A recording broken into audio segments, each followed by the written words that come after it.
What is up, guys? Youth Director here with part 2 of my home theater riser build. If you haven't seen part 1 already, click on the link in the description and it'll take you straight to it. Today we're going to work on the sheathing that goes on the outside of the platform framework that we've already built, as well as building the front framework and steps. To help us with this process, I have a couple of new tools I'm going to introduce along the way. But before we get started, our space has to be ready to accept this step of the build. So let's get to work.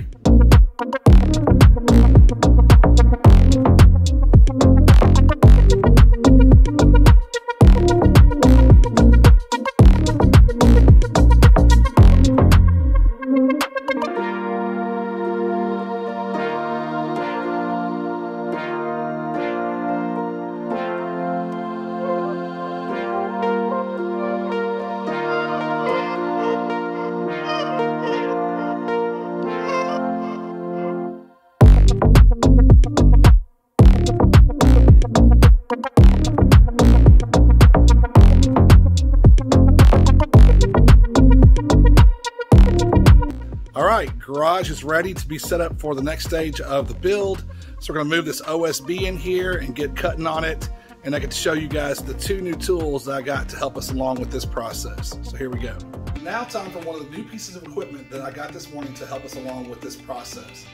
This right here is a panel carrier from Craig's. It opens up and the panel slides right in this slot. It makes it very easy to carry it around just by yourself. No need to have outside help or anything like that. Let me show you what I'm talking about. You have a piece of plywood or a piece of OSB such as this, piece of drywall.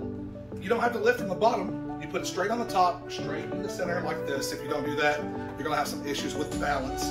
Luckily, this OSB sheet is lined with lines, so I know exactly where to put it. Place it right there in the middle, close it, close it up. After you close it up, you can lift straight up on it. Just like that. So this is very simple, very easy to use, and it's not even expensive. It's very inexpensive. You can go to Lowe's, get this for about $20 from Lowe's. It's a lifesaver. It's really going to help us to move these sheets of plywood, or rather OSB, around to our sawhorses and downstairs and to the like. So hope this will help you in the future if you're building something. Get one of these panel carriers from Craig's at Lowe's, 20 bucks.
Alright, so let me give you all just a little bit of an explanation on what's going on here with this OSB, why I brought 2 pieces of OSB out here and put them on the sawhorses.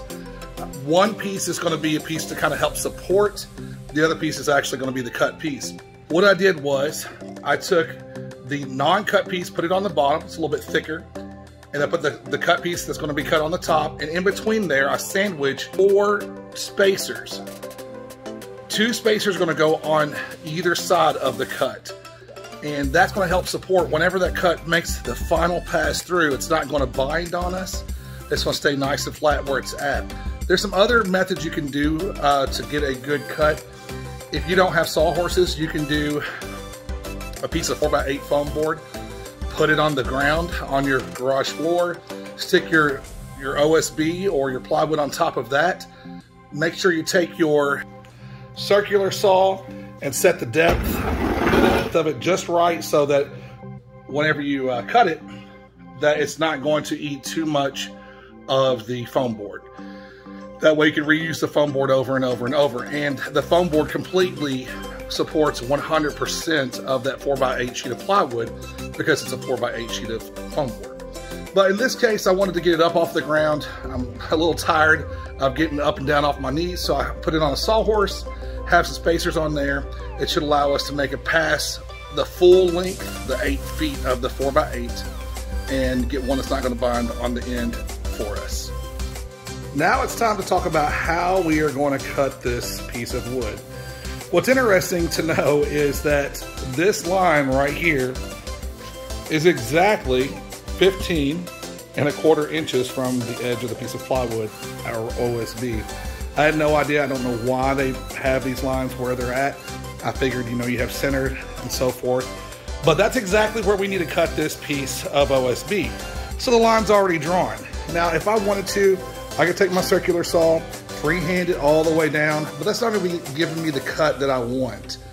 Another thing that I could do is kind of figure out the difference between the guide on my circular saw and where it hits the blade right here, and try to measure that and put a guide the length of this OSB. Now I could take something like a 2x4 that's 8 feet long and put it right here, right next to this line right there, and then rip my saw straight down there with that straight edge. You'd have to put a clamp on each side of that 2x4x8 to hold it in place to run your saw alongside of it. It does take a little bit of math to do that, but it should produce a good result. Now, the other thing is that this is a very long cut. It's 8 feet long. What if you don't have a piece of scrap wood that you can put on there to make it go the full length of the 4x8 sheet? Well, I bought another tool from Craig's, not Craig's, but Craig. And this tool right here is a rip guide. So basically it attaches to your circular saw and it goes along the edge. If you do up to 2 feet, that's what I'm talking about. So you see there, the saw is attached to this little bracket that's also on this slider on this rip guide. And you just run that rip guide up and down the side, and it gives you as long of a cut as you want, and it keeps it the same distance from the edge of the board the whole entire way. So this is something new. I wanted to give this a try. It's such a long cut. A shorter cut, I probably would have just put a little guide on there, clamped it down with a clamp on each end, and went with that. But I wanted to give this a shot, see what it's like, and hopefully it'll give me a good cut. Now that we have the jig set up, I'm gonna show you kind of what we had to do to get it set properly for this cut. So if you look down here, right on this guide here, we have this clear little piece of plexiglass, whatever you want to call it, with a red line in it.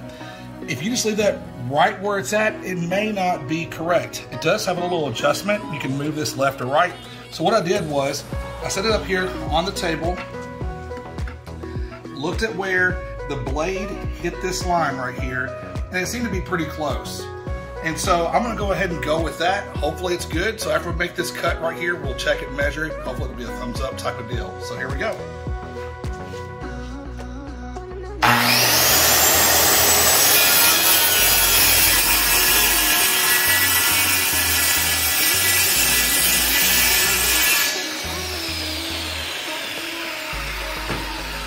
All right, looks pretty good. As you can see, the board did not bind at all at the end because we have these two little spacer pieces in here. So it looks like a pretty good cut. I'll get to measuring it and I'll let you know.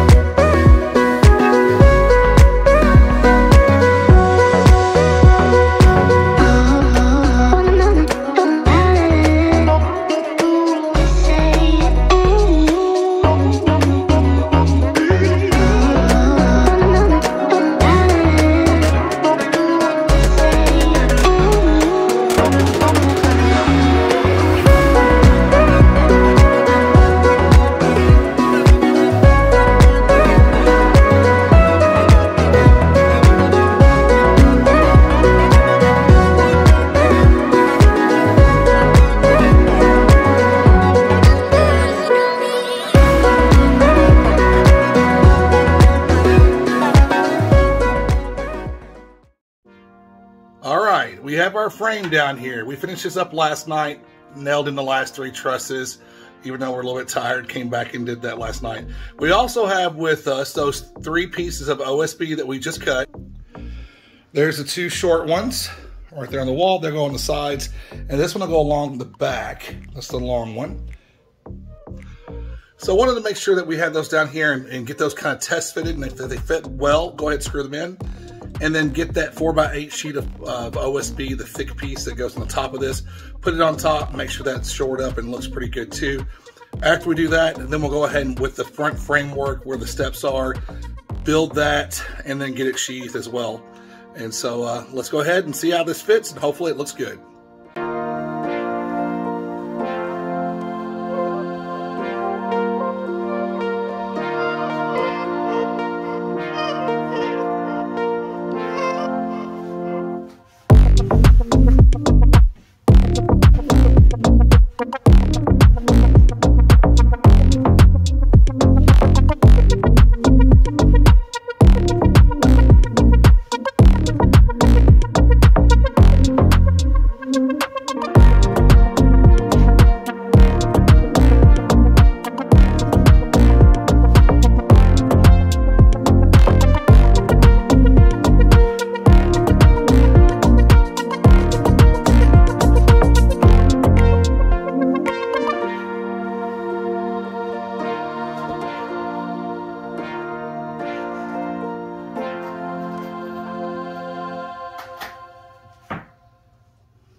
Turns out I didn't pay attention to the head on these screws. They are a Torx bit, so I'll have to go get a Torx bit to make this work. So I just happened to look in the box, and it actually had a Torx bit in there. No extension, so we'll try this without extension, see how it does.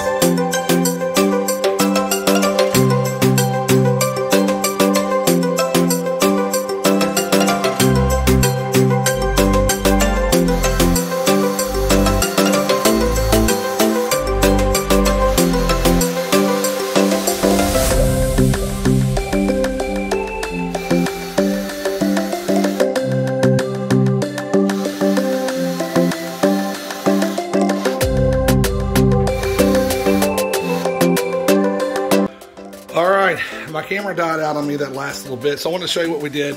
We went ahead and stood this up on its side because we were having an issue with it being square. We're able to stand it up on its side, hammer in these corners up top and down at the bottom on both sides over here, and I was able to shore this thing up, get it good and squared. So now we're just going to turn it over, lay it down, put the back side of it on there, do a little bit of time lapse with that, and then put the top on. And we may call it a day. I'm a little tired.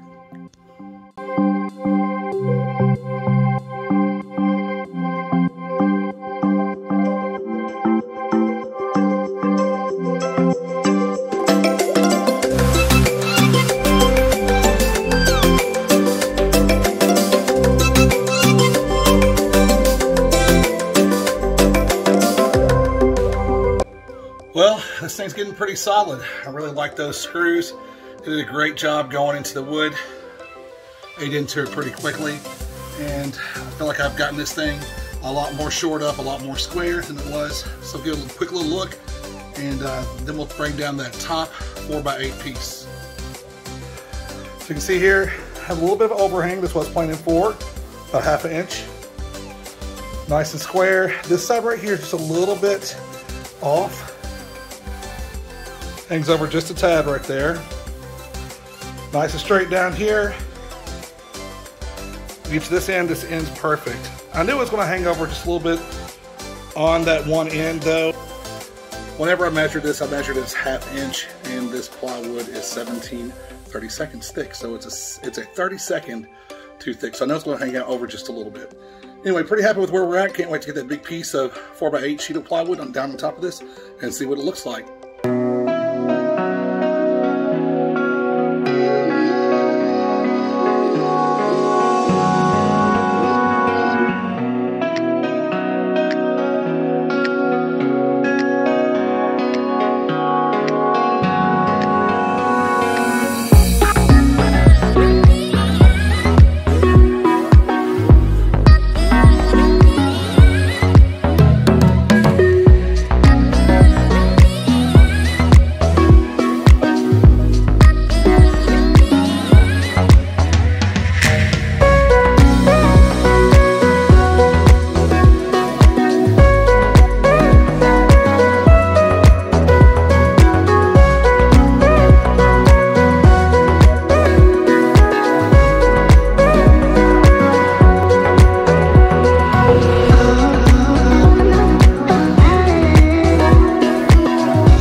this so far.